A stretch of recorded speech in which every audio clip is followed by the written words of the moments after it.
모든 교양은 남 얘기죠. 안 물어봐도 알려주는 남 얘기 아날람 121회 방송 시작하겠습니다. 의문의 그녀 시우님. 안녕하세요. 문화평론가 이동규 대표님. 안녕하십니까. 안녕하세요. 저는 작가 홍대선입니다. 자, 뉴스부터 시작을 하자면 위대한 야구팀 하나 이글스가 11년 만에 가을 야구에 진출해 있습니다. 아, 진짜 축하드려요. 근데 방금 이 말이 어폐같군요. 위대한 야구팀이 11년 만에 가을 야구에 근데 어쨌든 진출해 있어요. 진짜 축하드려요. 예, 3위로 진출이 지금 돼 있는데 지금 녹음하는 오늘이 목요일이지 않습니까? 네. 녹음하는 날 내일 금요일 날 드디어 11년 만에 첫 경기를 해요. 첫 가을 경기를 합니다. 하나 선수들은 기분이 어떨까요? 이건 마치 그거 같지 않습니까? 뭐예요? 난 분명히 그런 선수가 있다고 봅니다. 드디어 우리가 가을 야구에 나갔구나. 영광의 순간이 다가왔다. 이렇게 생각하고 들뜨시는 분도 계시겠지만 마치 이것은 예정치 11년 동안 없었던 야근을 하는 기분. 이쯤 쉬어야 되는데.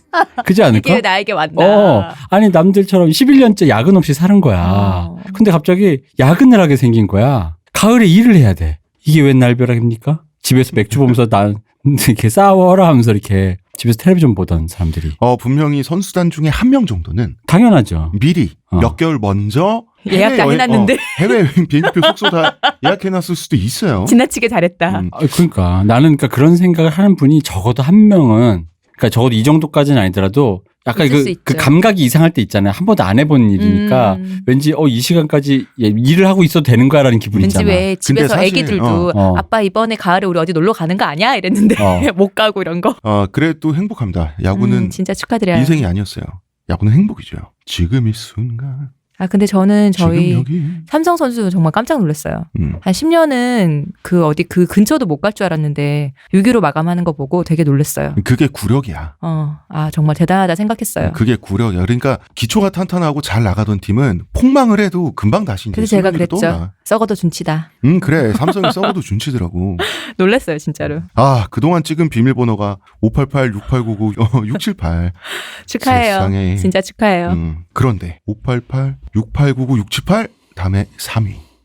588 그게 뭐예요? 그게 마지막으로 11년 동안 순위. 10년 동안 순위. 자, 저희가 선물을 받았어요. 네. 예.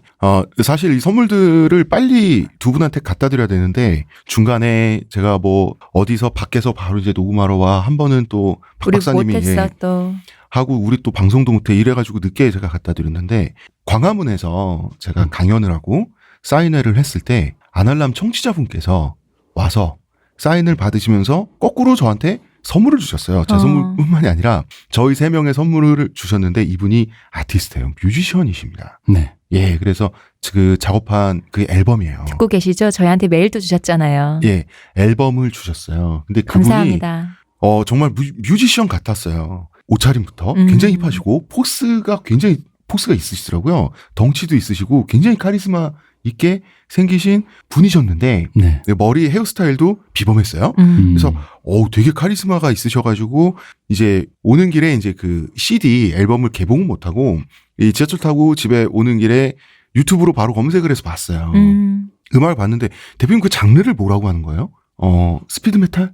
아니 그런 건 아니지. 프로그레시브? 난 한 곡밖에 못 들었어. 제 느낌의 음악도 굉장히 강렬하고 빠르고 카리스마가 넘치시는데 이분이 이제 기타를 잡고 계신 거죠. 네. 예. 메일에 굉장히 멋있었습니다. CD를 주셨다고 했을 때 홍 작가님한테만 주셨더라도 들어보고 싶다고 되게 생각을 했었거든요. 근데 저희까지 챙겨주셔서 감사합니다.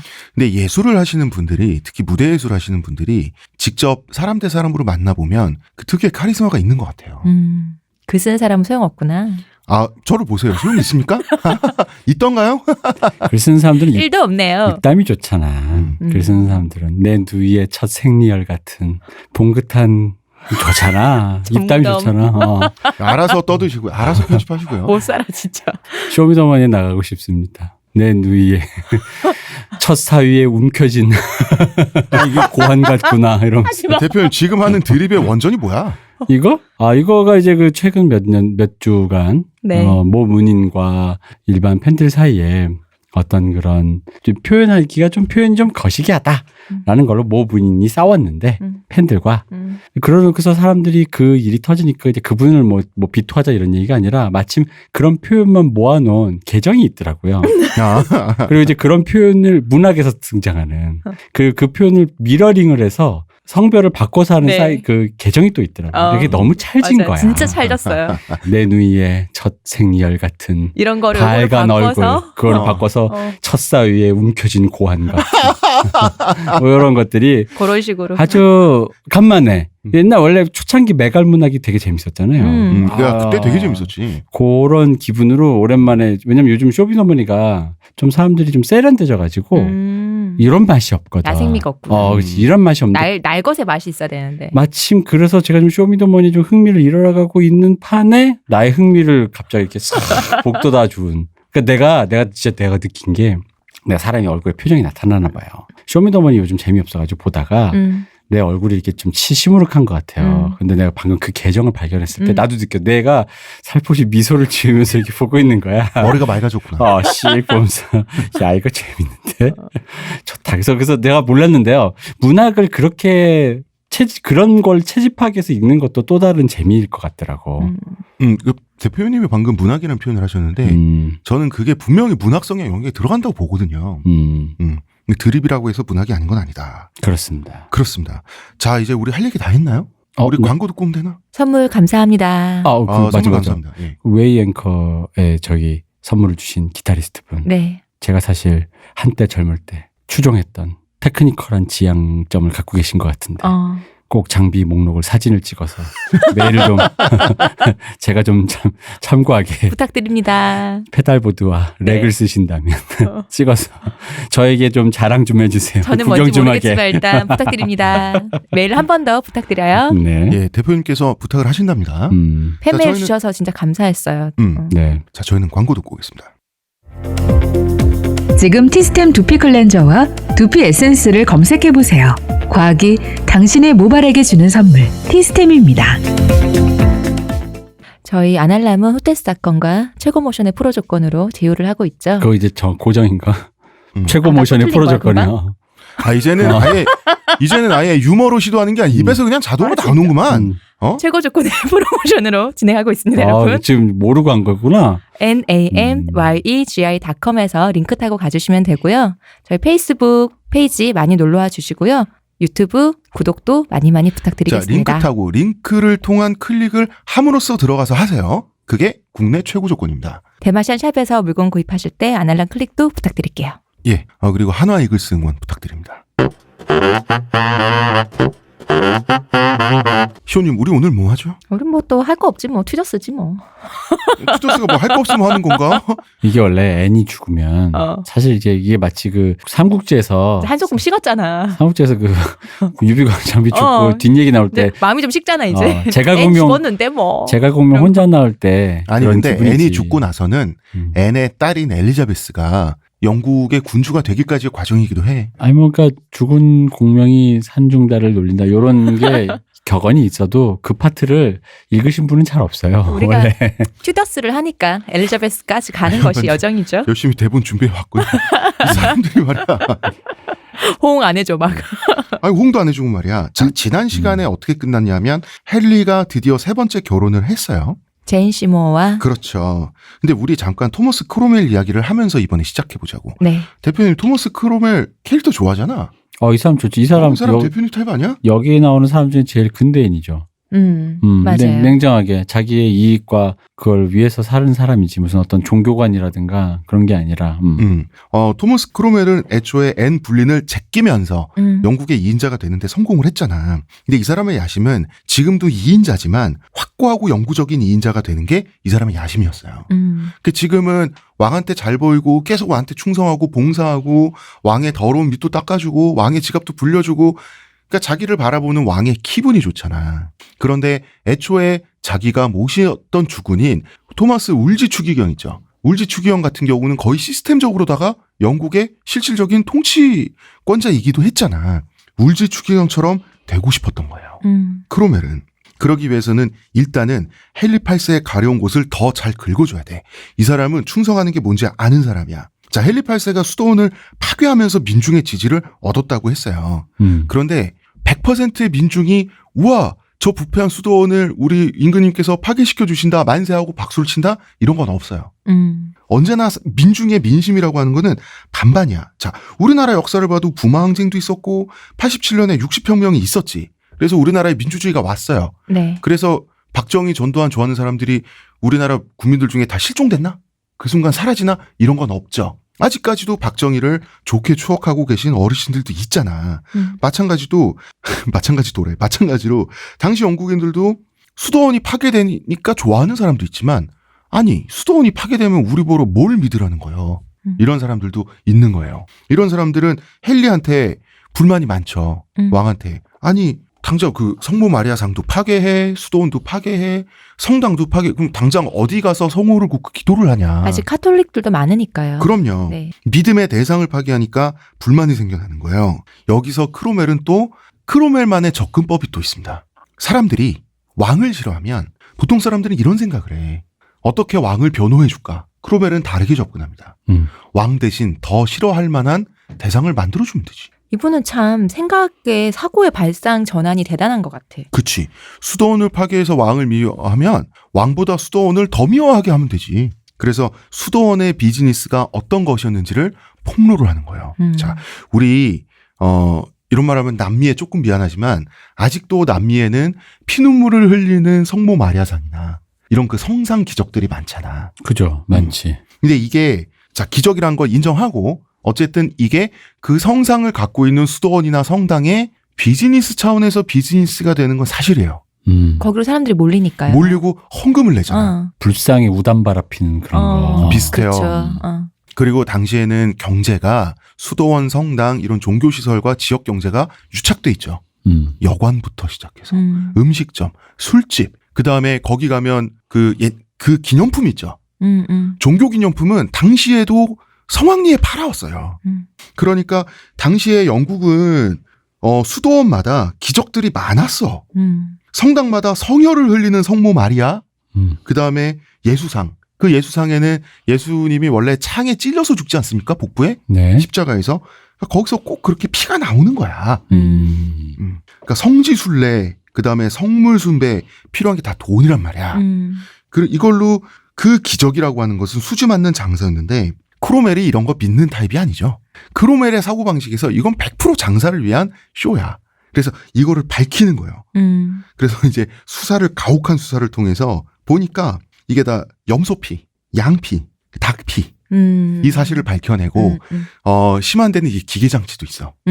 기계장치가 있어가지고 이제 선진식이네.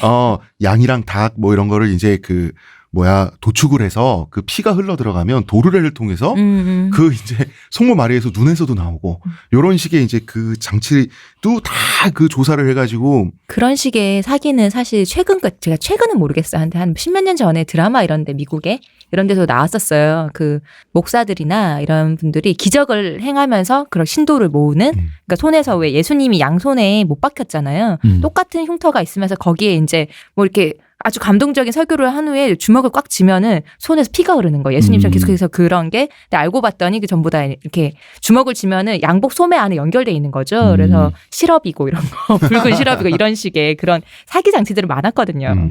근데 그 피 한 방울 얻어가려고 피 한 방울 그 얼굴에 찍어가려고 헌금을 바쳐가면서 병이 낳고 싶어서 아들을 낳고 싶어서 이 민중들이 말이야. 크로멜이 이 민중들한테 이걸 먹일까 하면 당신들은 지금까지 속았어. 이걸 던져준 거예요. 근데 분노한 민중들이 수도사들을 때려 죽였어요. 그리고 영국의 당시에 성 토마스 베케트라는 영국의 성자가 죽은 지 한 몇백 년 된 상태였어요. 이 사람의 유골이 아직도 피를 흘린다라고 해서 이게 아주 귀한 아이템이었어요. 왜 웃어? 이게 웃으면 안 되는데 너무 터무니없잖아. 그러니까 영험해 보이잖아요. 제가요. 네. 지금 이런 사람 냉담자라서 이런 게 아니라 신자일 때도 이거 안 믿었어요.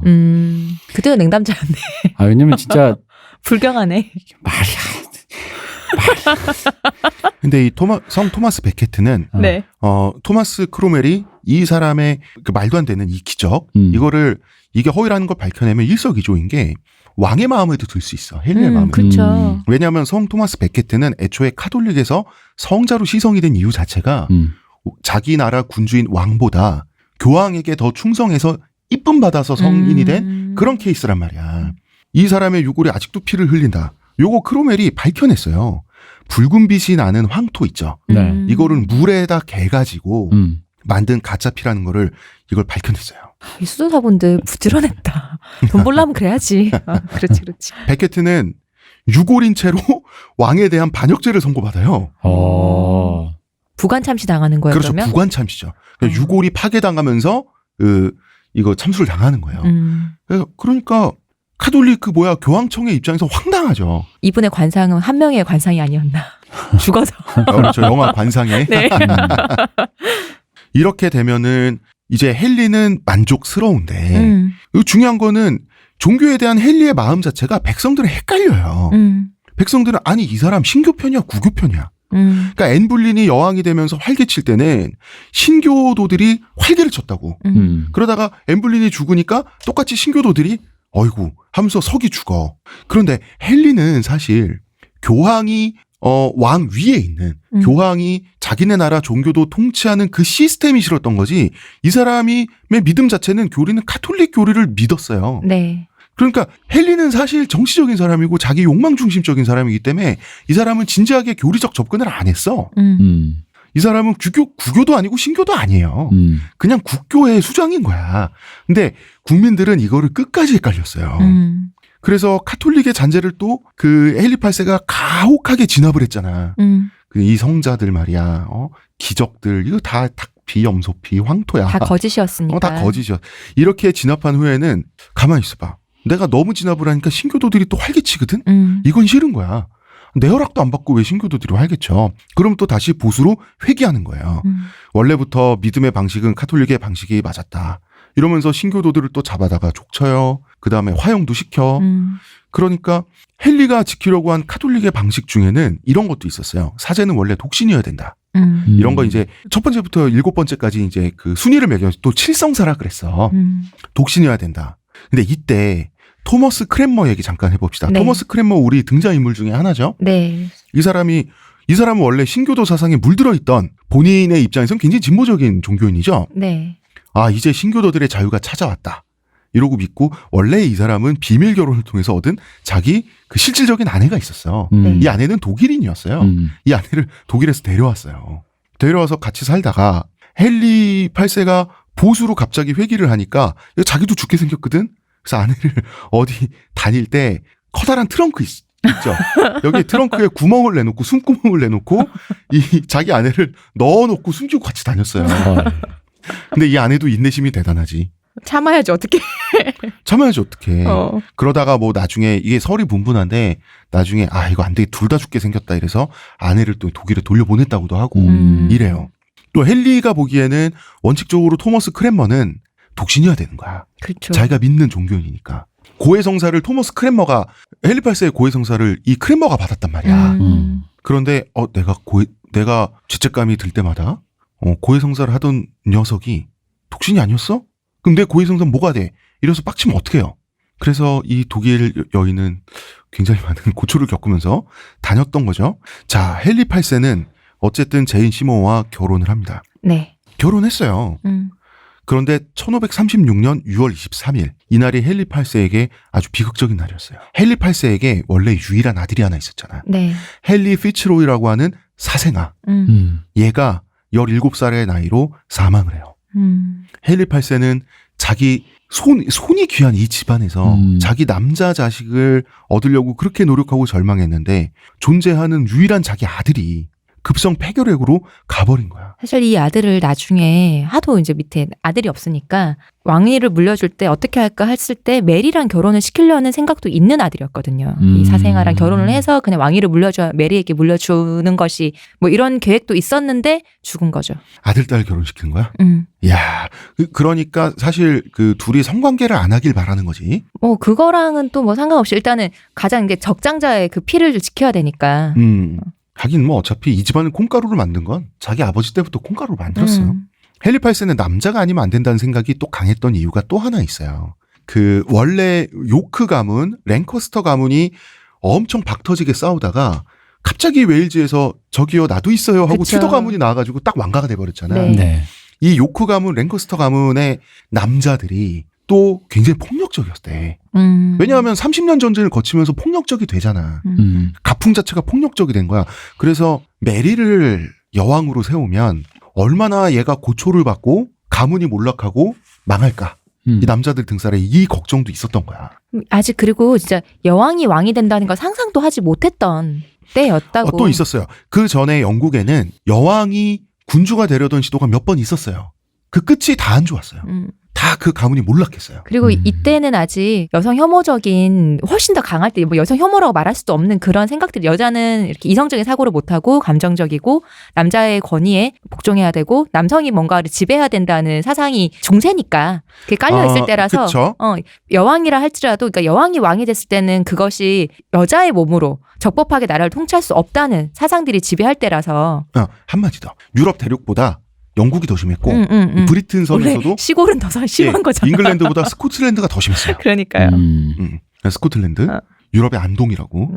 그렇죠. 대표님이. 이거는 헨리에게 있어서 엄청난 절망이었어요. 그래서 헨리는 내가 하나님에게 죄를 지었나라는 생각을 하기에 이르러요. 나는 아들을 자식으로 허락받지 못한 운명인가. 헨리는 뭐 우울증 걸렸지. 자, 제인 시모는 이제 새 아내야. 엠블린의 목이 잘린 직후에 결혼하고 당연히 여왕으로 선포가 됐죠. 그런데 대관식은 끝내 열리지 않았어요. 일단 여러 가지 이유가 있는데 당시 런던에 전염병이 또 창궐해 있어가지고 그러다 보면 당사자들이나 하객이나 위험하죠. 그렇죠. 전염병이 돌 때는 뚝뚝 떨어져 있어야지. 이런 것도 있고 당시에 또 헨리 8세가 수도원을 때려 부수면서 부자가 되긴 했지만 사치를 첫째는 워낙 심하게 했어요. 그래서 돈이 좀 아깝기도 했어. 왜냐하면 대관식은 자기한테 쓰는 게 아니라 부인한테 쏘는 거잖아. 이 사람은 이미 이제 아내를 쇼핑하는 단계에 이르렀기 때문에 겁나 이기주의자가 됐어. 그리고 전염병 때문에 현금의 흐름이 끊기죠. 그러니까 아무리 그쵸. 아무리 자기 통장 계좌가 부자여도 일시적으로는 파산 상태야. 그렇죠. 근데 왜 끝끝내 대관식에 돈을 쓰지 않았는가? 이건 뭐냐면 헨리는 아직 아들을 낳아주지 않은 여인에 대해서는 이제는 돈과 예우를 하려 생각이 없는 거야. 그런 식으로 생각이 되어지죠. 사실. 벌써 이제 이 남자가 여성을 그렇게 대하는 남자가 이미 된 거예요. 엠블린의 목을 치면서는 더 이상 왕과 왕비는 평등한 부부가 아니야. 그러니까 더 이상 뭐 평등한 부부가 아니라 그냥 기능으로만 생각했겠죠. 어차피 뭐 결혼이란 게 이 당시 왕가가 비즈니스인데 비즈니스 모델로 이제 거기에 플러스로 젊을 때 혈기로 로맨스도 생각했다가 이제 그 생각은 이제 접은 거지. 근데 이제 제인 시모는 역사적으로도 그렇지만 당대에도 굉장히 이 사람은 착하고 유순하다라는 사람으로 이제 통했어요. 근데 어디까지가 이 사람의 정치적 선택이고 어디까지가 진짜 자신의 성격인지 알 도리는 우리는 없어요. 네. 우리는 결과밖에 얘기할 수밖에 없어. 자, 원래 왕비가 캐서린이고 캐서린의 딸이 메리잖아. 네. 나중에 블러디 메리가 되는. 근데 지금은 서녀가 됐어. 네. 지금 메리하고 앤볼린의 딸 엘리자베스는 지금 낙동강 오리알이야. 그렇죠. 템즈강 오리알이야. 근데 제이는 메리와 엘리자베스에게 잘 해주기로 마음을 먹어요. 그래서 메리를 궁으로 불러다가 헨리 8세와 화해하게 만들어요. 그리고 엘리자베스도 보살폈어. 이거는 정치적이든 품성이든 잘한 거죠. 그래도 메리는 꽤 그랬는데 같은 가톨릭 신자기도 했고 근데 엠블린의 딸인 엘리자베스는 그래도 좀 덜 좋아했었대요. 확실히 또 그런 건 있었구나. 근데 이제 자기한테 집행된 예산이 있을 거냐. 왕비 예산. 그쵸? 요것도 각출해가지고 이 두 헨리의 딸한테 경제적 지원도 막 해주고 그랬어.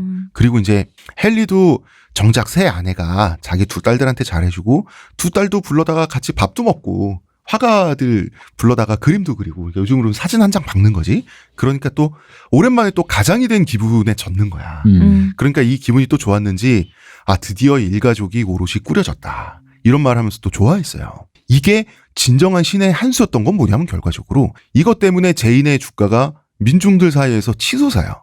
그 이유는 캐서린에 있어. 아직도 영국 백성들은 진정한 영국의 왕비는 캐서린이라고 생각하고 있었던 거야. 인기가 너무 좋으니까. 그런데 메리를 이렇게 잘 보살펴주고 메리를 우대하니까 제인 시모가 영국 민중들이 보기엔 개념인 거야. 그리고 또 엠블린에 비해서 굉장히 검소하기도 했고 그치.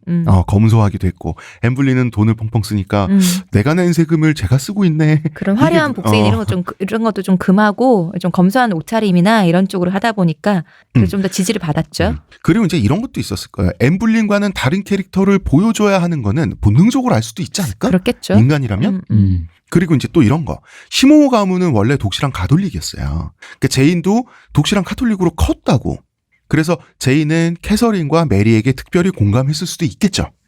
그런데 제인은 아마도 자 제인 시모를 배출한 시모모 가문은 굉장히 정략적으로 이 결혼과 그 왕과의 관계에 접근을 했지만 제인 자체는 원래 보통 딸을 키울 때 아들처럼 전략적으로 안 키우잖아. 그렇죠. 튜더 가문이란다. 그 엠블린 가문처럼 불린 가문처럼은 안 냈겠지. 보통 보통은. 딸은 집안에 처박아두고 보수적으로 키우잖아. 그러다 보니까 제인의 카톨릭 신앙은 집안 사람들보다 훨씬 더 진심으로 정치적이지 않고 진짜였나 봐. 그러니까 제인은 메리에 대해서 정말로 존경심을 가졌던 것 같아요. 왜냐하면 이 사람은 정치적으로나 종교적으로나 제인 시모가 보수주의자다 보니까 자, 첫 번째 카톨릭 공주님이야. 가톨릭을 믿는 게다가 유럽 최고의 혈통을 지닌 그렇죠. 사람이잖아 메리는. 그러니까 제인 시모는 메리가 왕위 계승권을 가지고 있어야 되지 않을까 이런 생각을 하죠. 선녀라 지금 이제 박탈이 됐는데 그래서 제인 시모는 헨리 8세에게 해서는 안 될 말을 해요. 메리 공주님이 정녀다. 왕위 계승 1순위로 복권돼야 된다고 간언을 해요. 그리고 크로멜이 이때는 수도원을 부셔부셔 다 했을 때거든. 이 수도원도 복원되어야 된다고 간언을 해요. 이게 눈치가 사실 없었던 거지. 헨리 8세와 이때부터 불화가 시작되는 거예요. 헨리 8세 입장에서는 어딜 감히. 이미 자기네 엠블린의 목도 친 사람이야. 제인 시모 순종적이고 자기 말 잘 듣고 가만히 어떻게 시키는 대로 하는 여자일 줄 알고 결혼을 해줬더니 어디서 감히 이런 감정이 딱 치솟은 거야. 그래서 헨리 8세는 이런 말을 합니다. 정치에 끼어들지 마라 라고 한 말 하면서 그 다음에 한 말이 굉장히 무서워요. 당신 전임자의 운명을 봐라. 이건 한마디로 목을 칠 수도 있다는 거잖아. 이런 말을 한다는 것 자체가 이미 이 말을 한 시점에 머릿속에서는 참수할 수도 있다는 게 사실 머릿속에 시나리오로 지나간 거잖아. 헨리가 또 좀 지나치게 메리를 미워했잖아요. 그럴 필요 없을 정도로까지 또 미워했단 말이지. 자기한테 반항했던 딸이니까. 그러다 보니까 더 듣기 싫었겠지. 근데 역사에선 이렇게 말한다? 이제 그 영국의 역사가들이 하는 말을 쭉 봤더니 이런 식이야. 제인 시모는 엠블린과는 다르게 현명하게도 눈치 빠르게 이 순간부터 정치에 간섭하려 하지 않아서 목숨을 부지했다. 난 그렇게 생각하지 않아. 엠블린이라도 전임자가 목이 잘렸네 만에 이런 말을 남편으로부터 들으면 누구라도 입을 닫지 않았을까? 내가 봤을 때 제인 시모는 단지 운이 좋았다고 생각해요. 이건 뭐냐면 위기는 금방 왔는데 또 금방 사라지기도 했어. 결혼 이듬해 1537년 임신했다는 게 확인이 돼요. 아, 잠시 미움 받을 뻔했지만 역시 임신으로. 얘 헨리는 언제 분명히 화가 났는지도 잊어버렸어. 그리고 일단 이것 때문에 부부는 화해를 해. 아니, 안 잊어버렸으면은 애를 어떻게 가졌겠냐고. 이미 잊어버린 거지. 아, 그러네. 난 지금 헨리 8세 진짜 그 개념을 모르고 있었네. 손만 잡으면 되는 줄 알았네. 너무 아니거든요. 막 여자를 막 가르치고 그러다 보니까. 아니거든요. 제인의 배는 불러갔습니다. 근데 헨리는 하나님한테 기도를 드리죠. 하나님 이번에야말로 제발 아들. 헨리의 마음은 타들어가지. 왜냐하면 출산 예정일을 훨씬 넘겼는데 애가 아직 안 나오거든. 그러니까 여기서부터 벌써 그 어떤 산모의 건강에는 살짝 그 안 좋은 그 기운이 있었던 거야. 근데 제인 시모는 결국 애를 낳는데 네. 정말 끔찍한 산통을 겪었다 그래요. 뭐 한 2박 3일 고생하셨다고. 네. 결국 1537년 10월 12일에 드디어 아이가 태어났는데요. 자, 드디어 나타났어요. 여러분 남자아이였습니다. 네. 빰빠라밤. 한판에 울려 퍼져야 돼. 사실 헨리는 이번에도 텄겠지 이러면서 반쯤 포기 상태였다 그래요. 이 사람은 출산 실패를 너무 많이 겪어가지고 그쵸. 또 이러니까 자기가 하나님한테 뭘 잘못한 거 아닌가 생각하니까 자기가 지금까지 사람 너무 많이 죽였어. 근데 왕이 된 사람 치고 사람 안 죽인 사람이 누가 있어. 헨리는 기분파잖아. 기분에 맞춰서 사람을 죽였잖아. 영국의 적법한 왕자가 태어난 게 드디어. 영국에서요 40년 만이었어요. 네. 이름도 미리 정해놨죠. 에드워드. 네. 근데 또 에드워드 그 성인의 축일날 태어났다 그래요. 야, 그러니까 또 뭐 이제 이렇게 된 거지. 그러니까 헨리의 기쁨을 이루 말할 것도 없어. 영국 전역이 축제 분위기죠. 40년 만에 왕손이 태어났으니 그렇죠. 세상에 이게 얼마나 경사입니까 국가적으로도. 이 에드워드가 우리도 알고 있는 그 동화의 그 원전이 되는 왕자예요. 에드워드 6세죠, 이 사람이. 왕자와 거지의 모델이죠. 네, 맞아요. 영국 전역의 축제 분위기였던 이유 중에 또 하나는 제인 시모에게는 적어도 그 민중들 사이에서는 그 반대 여론이 없었어요. 그죠. 크게 미움받지 않는 여왕이었으니까요. 대체로 미움을 안 네. 받으니까 그 좋아해 주는 거야. 근데 왕자 출산의 부작용도 있었어요. 헤일리 8세는 내가 뭘 잘못했지? 하나님 죄송합니다. 내가 뭘 잘못한지는 모르겠지만 잘못한 게 있다면 알아서 용서해 주세요. 이러고 제발 아들 이렇게 기도를 하다가 왕자가 탄생했네? 역시 나는 틀리지 않았구나. 아 나는 하나님의 응원을 받는 사람이구나. 라고 또 이 사람이 믿게 되고 말았어. 그러니까 수장년 성포부터 종교 탄압, 수도원 폭파 그 모든 폭군짓에 대해서 아 이게 하나님의 뜻이었구나. 제가 이거 신성모독이긴 하지만 네. 헨리 8세 성공회가 그렇다는 게 아니라 헨리 8세 종교가는 네. 시크릿이네요. 그러니까 그렇네요. 그러니까 국교가 뭐가 됐든 그 원래 교리가 어떻든 헨리 8세 개인의 그렇죠. 종교가는 개인의 마음은 그렇네요. 애가 안 나타났더니 신이 나를 안 도와준대. 간절히 바라면 이루어지는데 그렇네요. 애가 태어났더니 역시 신이 나를 버리지 않았어. 이분 시크릿이네. 원류네 원류. 간절히 원하면 되는구나. 그렇죠. 시크릿, 헨리의 비밀. 이게 결과적으로 이 양반이 더 독선적인 인간이 되는데 한몫을 해요. 원래도 그런 인간이지만 이제 의심조차 안 하는 거야. 그리고 제인 시모어가 왕비가 자기한테 반항을 했고 그 반항 때문에 내가 당신의 목을 칠 수도 있다고 협박을 했던 사실조차도 잊어버려요. 뭐지? 아 왜냐하면 아들을 낳아줬잖아. 우리 사랑은 처음부터 완벽했던 거였어. 제인 시모를 가장 사랑했지. 이런 어떤 점에서. 엄밀히 말해서 자기는 제인 시모어를 가장 사랑했다고 평생 믿은 거죠. My true wife라고 제인 시모를 가리켜서 늘 그렇게 말했으니까. 평생. 제인 시모어는 출산 후에 들어누워서 끙끙 앓기 시작했어요. 네. 유럽 역사를 보면 시도 때도 없이 나오는 이놈의 왕비의 산욕열. 네. 산욕열이라는 게 특정한 병명이 아니라 통칭하는 거예요. 산후조리가 잘못돼서 그 감염이 돼서 열이 오르고 그때부터 일어나는 모든 나쁜 일을 산욕열로 통칭하는 거야. 출산 중에 감염됐을 수도 있고. 네. 근데 내가 궁금했던 게 있는데 왕실이라서 이 귀족이라서 출산 후 사망률이 더 높았던 건지 그 반대인 건지를 모르겠어. 다 높았겠죠 이때는. 아 근데 이게 지금 제가 설명을 드릴게요. 뭐가 있냐면 왕비가 출산을 하잖아요. 그러면은 출산하는 방에 들어와서 중얼거리는 사람들이 많아. 맞아요. 대중이 보는 앞에서 출산하는 게 그런 유럽은 경우도 전통이었죠. 있었고 지금은 없었는데 뭐냐 하면 자, 그 나라에서 가장 높은 성직자 있죠. 가장 그 종교서열이 높은 성직자도 와서 계속 기도하고 있어요. 혼자만 옵니까? 자기 비서진들 있잖아. 부제들 있잖아. 와가지고 누구는 연기도 이렇게 딸랑딸랑 하면서 연기도 피우고 있어. 그 다음에 어떨 때는 그 복도에 합창단이 와서 합창도 부르고 있어. 그 다음에 점술사도 와 있어요.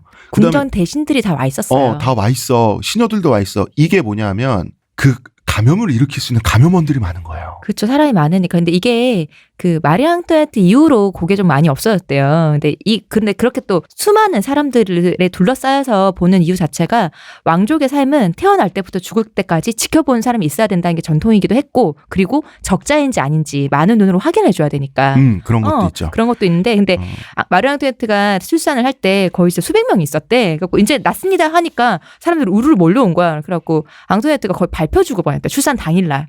그 이후로는 이제 이렇게 많이는 사람들이 없고. 그러니까 지금 그 프랑스 절대항정 시대에 그 끝물의 마리 앙투아네트까지 가면 이제 숫자가 점점 불어난 거야. 그렇죠. 그러니까 이때는 아예 야외에서 대중 공개야. 이제 그 후로는 출산이.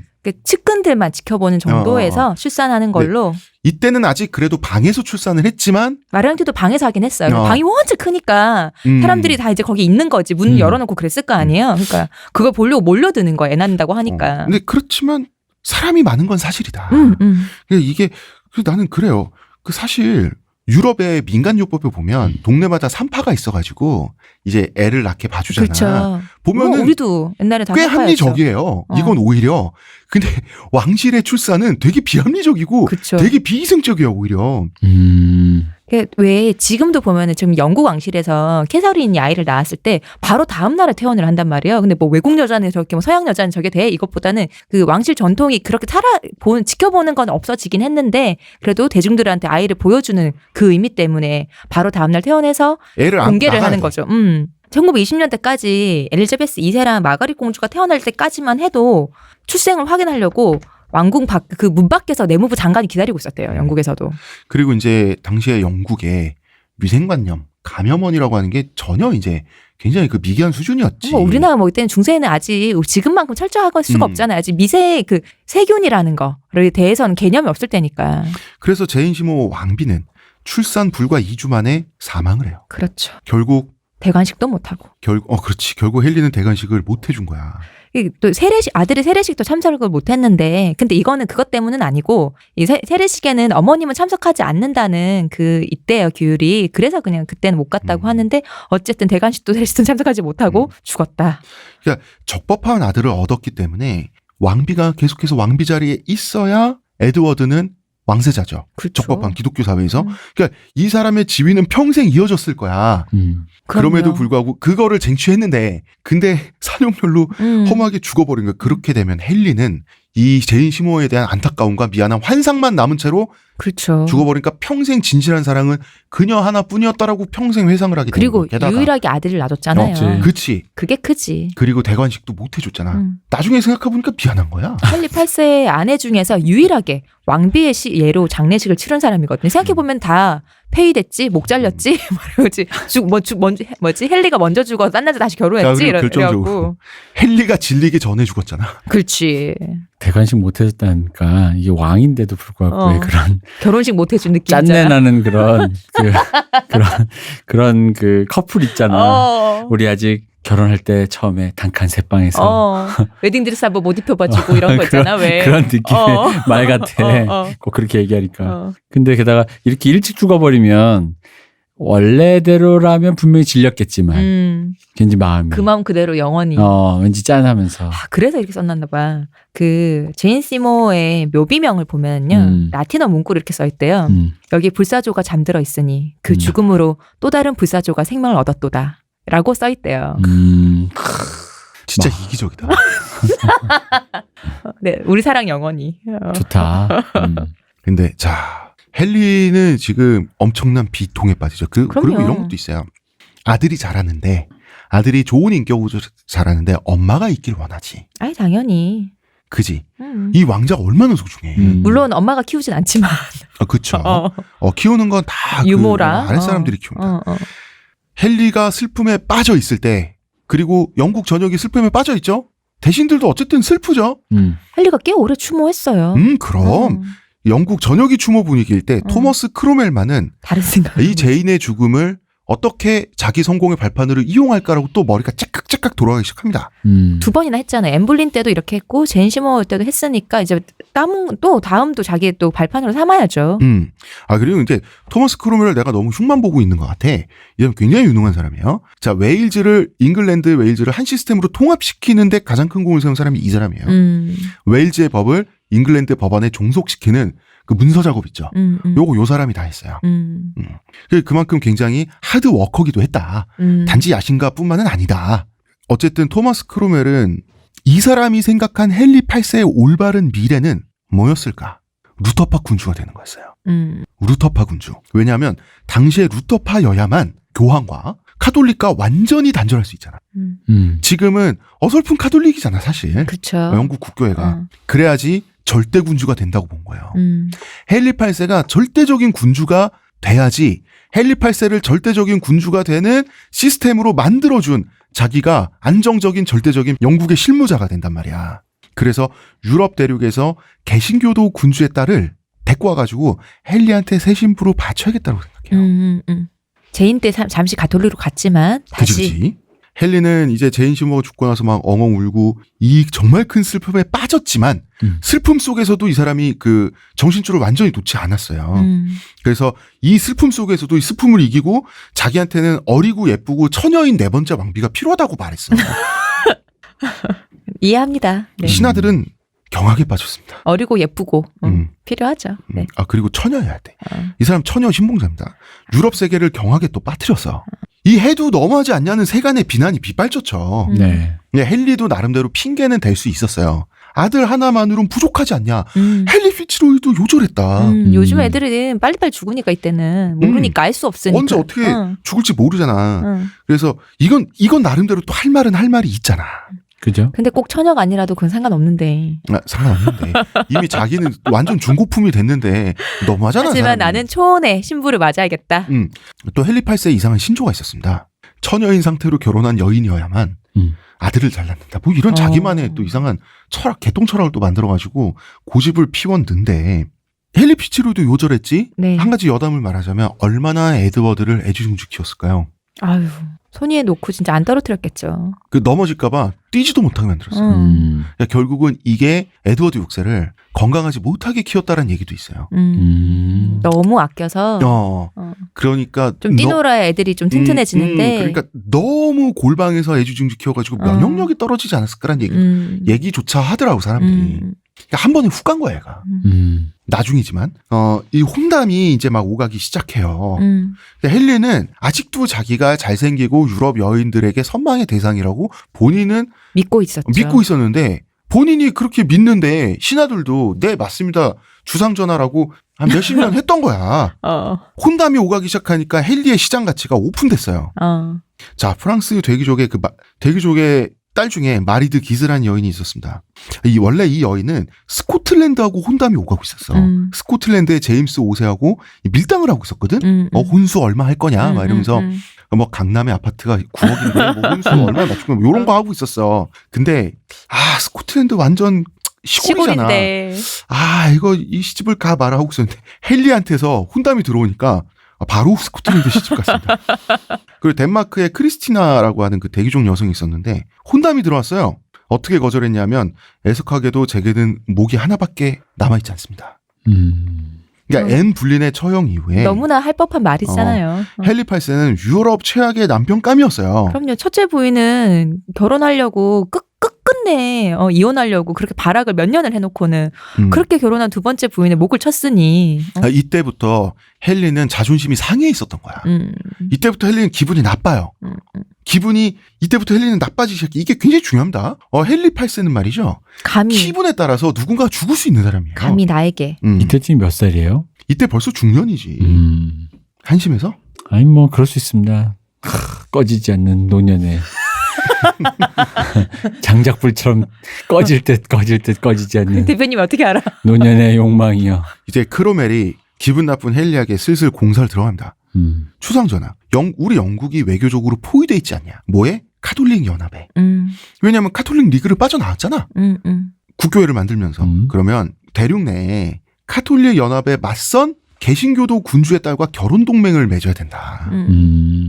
그러니까 지금 제가 생각하고 있는 땅은 개신교 제후들이 카톨릭에 대항해서 연합을 이루고 있는 땅이 있다. 그 땅이 어디냐면 독일이에요. 독일은 옛날부터 조각조각 제후들, 네. 선제후들이 갈라져 있었단 말이야. 이때 이 루터파의 교리가 이 선제후들한테는 입맛에 아주 딱이었단 말이야. 네. 그래서 이 선제후들끼리 그 개신교 연맹을 맺고 있었어요. 그리고 주상전하, 자기 주장이 없고 순종적인 여성을 원하지 않으십니까? 맞죠? 이 독일이 얼마나 보수적으로 애를 키우는데요, 여자를. 그렇게 하니까 헨리가 혹한 거야. 하지만 그렇게 글도 잘 안 가르칠 줄은 몰랐는데. 그쵸. 독일에 웬만한 문제가 있었어요. 독일의 웬만한 개신교 제후들은 말이죠. 헨리 8세 저 미친놈한테는 딸을 시집 보내지 않기로 이미 암묵적으로 합의를 하고 있었어요. 제후들이. 왜냐하면 내 딸내미 목 잘리는 구경을 누가 하고 싶어. 그쵸. 게다가 헨리 8세는 가톨릭 수도사들만 때려잡은 게 아닙니다. 개신교도들도 이미 충분히 처형을 했어요. 그쵸. 감정이 안 좋은 거야. 그러니까 이제 헨리 8세는 더더욱 왕따가 되는데 그 헨리 8세는 기분 나쁘잖아. 야 크로멜 너 일로 와봐. 너 나 왕따 만든 거야? 크로멜은 마음이 급해진 거야. 이때 토마스 크로멜의 눈에 딱 적임자가 눈에 띈 거죠. 바로 클레페 공국이라고 하는 왕국이 아닙니다. 클레페 공국이라고 하는 독일의 조그만 독립국의 공주였던 거야. 공국이 뭔가요? 황제가 다스리는 나라는 제국, 왕이 다스리는 나라는 킹덤, 그 다음에 공국, 로드덤, 공자급이 다스리는 나라. 그러니까 사이즈가 작다. 지금도 공국이 남아있죠? 리텐슈타인 공국인가요? 룩셈부르크 공국인가요? 지금도 남아있습니다. 조그만 도시국가죠. 자, 세력은 약해서 강력한 동맹을 원하면서도 나름대로 족보는 귀하니까 독립국이겠죠? 그러니까 이 사람한테는 유일한 신부감으로 보였던 거야. 그렇지만 토마스 크로멜 입장에서는 이 사람의 이 공주 공녀죠. 왕녀가 아니라 공녀라고 하죠. 공국의 네. 공주는 클레페의 네. 앤 오브 클레페인데 영어로 앤 오브 클리브스라고 하지. 이 사람밖에 없어. 이 사람이어야 하는데 헨리 8세에게는 조건이 하나 더 들어가잖아. 예뻐야 된다는 거야. 그렇죠. 일단 처녀성은 보장돼. 보수적인 독일 여자야. 이미 그거는 국어밖에 한 평생 나가본 적이 2번밖에 안 된 사람이야.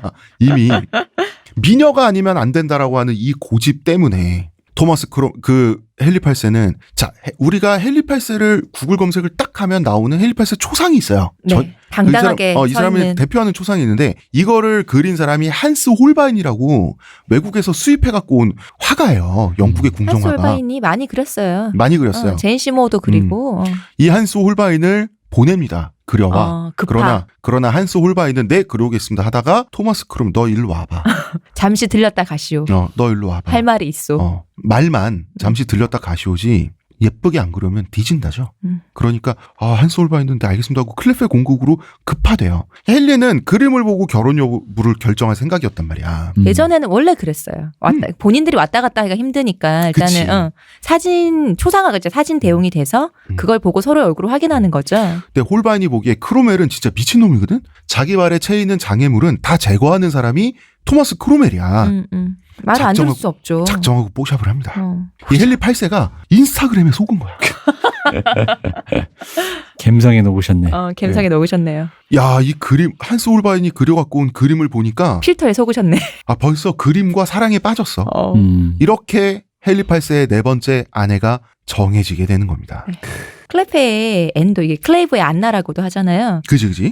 이분이 안나 폰 클레페. 그쵸. 영어식으로는 앤 오브 클리브스라고 하죠.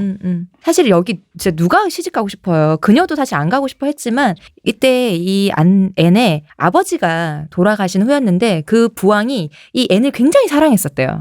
근데 자기를 아주 사랑하는 아버지가 돌아가신 후에 이제 그 아버지 공작이잖아요. 공작 지휘를 계승한 게 자기 친오빠였는데 친오빠가 이 앤한테 너무 엄격했던 거야. 지나치게 엄격했던 거예요. 그래서 이것도 벗어나고 싶었을 것이다. 그 무서운 헨리에게 가더라도 그곳에 벗어나고 싶었을 것이다. 라는 얘기도 있어요. 얘보단 나을 것이다. 오빠의 그 엄격함을 벗어나고 싶은 거죠. 얘보단 나을 것이다. 독일은 원래도 엄격할 것 같은데 얼마나 했길래. 독일 기준에서 엄격하게 굴었다라고 하면. 근데 지나치게 엄격했다고 오빠가. 그래서 새로운 곳에서 무서운 헨리 8세에게 시집을 가더라도 새로운 곳을 가야겠다라고 마음먹어 갔다고.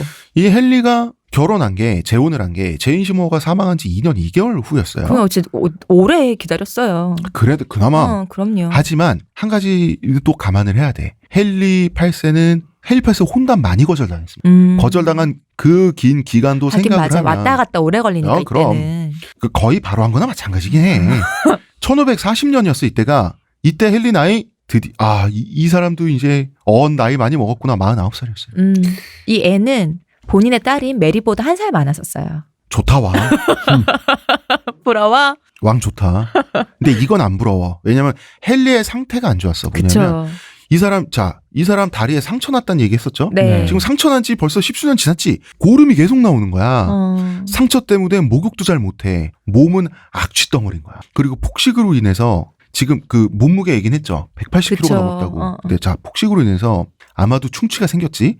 입냄새도 심했고 고도비만에다가 문제는 이 상태에서도 자기가 아직 미남이라고 믿어 의심치 않았어요. 왜냐하면 주변에서 이 사람 외모를 계속 아부하니까. 나를 그려보라고 한 초상화도 되게 잘생기게 그려주니까. 나는 살이 쪄도 위풍당당한걸? 이랬겠지. 그치. 욕실에서만 거울 보는 사람이구나. 여기 거울도 잘 없을 때잖아요. 이때는. 그러니까 우리를 치면 거울 나가기 전에도 한번 체크해야 되는데 욕실에서 머리만 딱 감고 나오면서 이렇게 당신 얼굴도 찌글찌글하잖아. 그리고 욕실에서 살짝 뿌열 때 나 보면은 되게 나 괜찮잖아요. 그러니까 아직도 이 사람은 중세 기사 판타지가 있어가지고 완벽한 중세의 기사인 자기가 이런 그 인스타그램 뽀샵에서 본 이런 미소녀와 로맨스를 하는 건 피터링된 얼굴에 여전히 당연한 거야. 바로 이것 때문에 두 사람의 만남은 정말 최악, 거의 재앙이라고 할 정도 이 디제스터가 되거든요. 헨리는 그 옛날 자기가 짝사랑하던 형수님하고 결혼해서 하던 그 놀이. 아, 그렇죠. 이거 못 벌었어, 이 버릇을.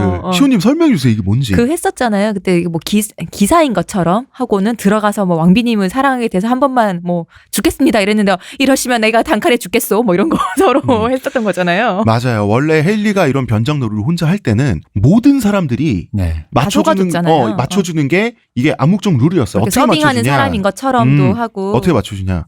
처음 궁궐에 호련이 나타난 저 미남은 누구인가 이런 식으로 돼야 되는 거야. 네가 감히 왜 왕의 관상이냐. 근데 이거 50 먹을 때까지 그 고도비면이 돼서도 이걸 했는데도 그 영국 그 궁정은 그 전체가 맞춰줬다고 왜? 이 사람 왕이니까. 그럼요. 저기 아랫돌이 안 입은 자는 누구인가? 시아버지입니다. 예비야. 시아버지인 줄 알았는데 아니 우리 남편이네. 남편이었어요. 네. 자, 앤이 영국에 도착해서 이제 숙소를 배정받고 쉬려고 하는데 네. 이날 온 거야, 배 타고.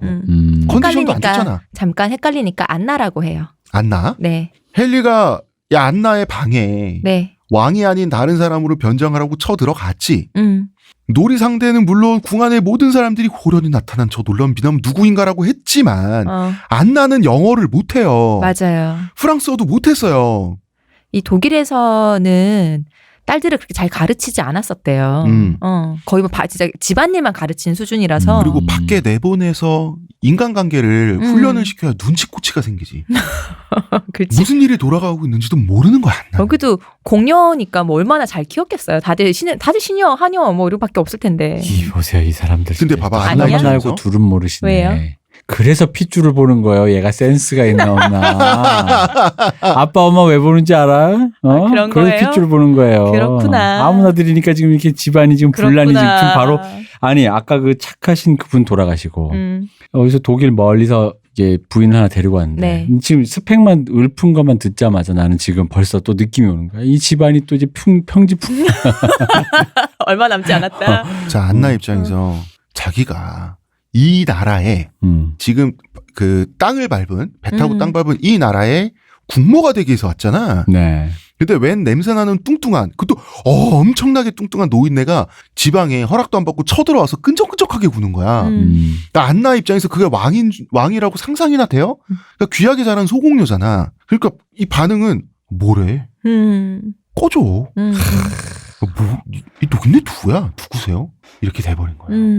이게 어쩔 수 없잖아, 안나 입장에서. 그러니까. 귀띔이라도 해주든가.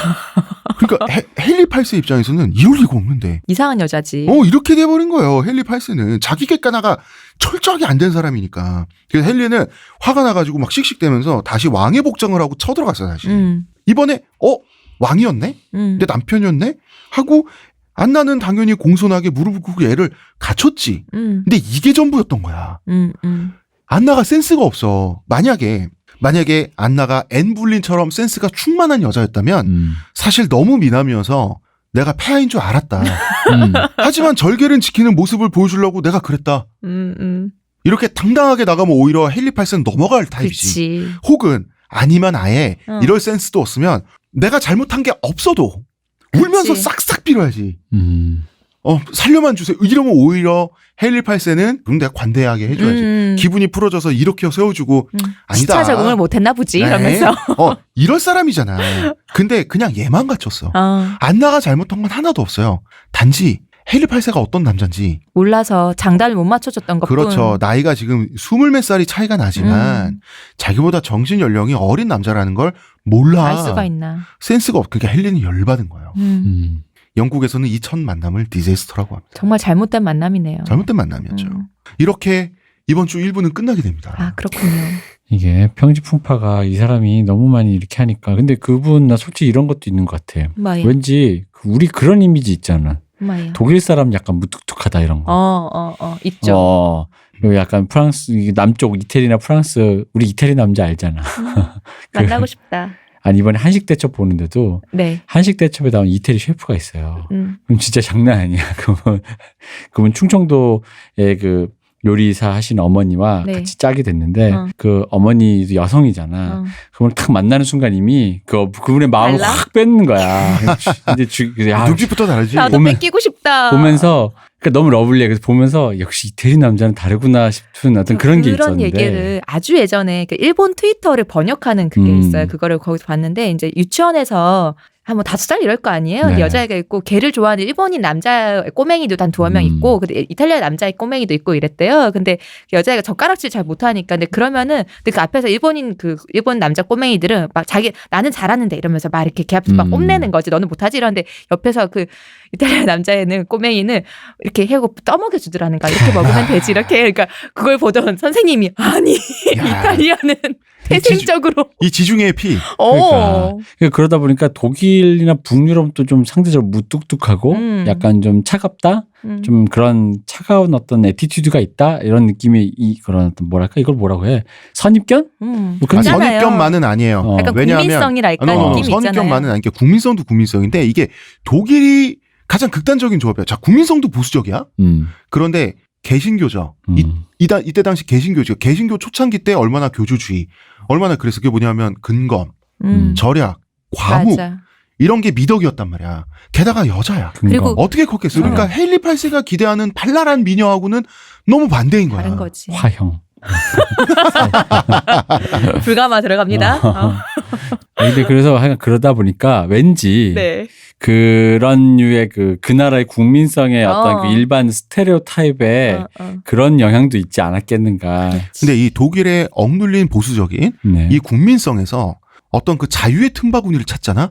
그럼 이게 또 폭주를 해서 엄청 전위적이 돼. 그래서 독일의 그 보수적으로 자랐다가 용병이 된 란츠크네흐트드 복장을 봐. 그리고 독일이 메탈이나 테크노나 이런 전위적인 음악이나 이런 것도 또 굉장히 나가고 그래서 포르노도 독일 포르노가 가장 최고라면서요. 변태적이라고 좀 그런 부분도 또 있어요. 그래서 옛날 80년대에 네. 괴작 그룹들이 있었어요.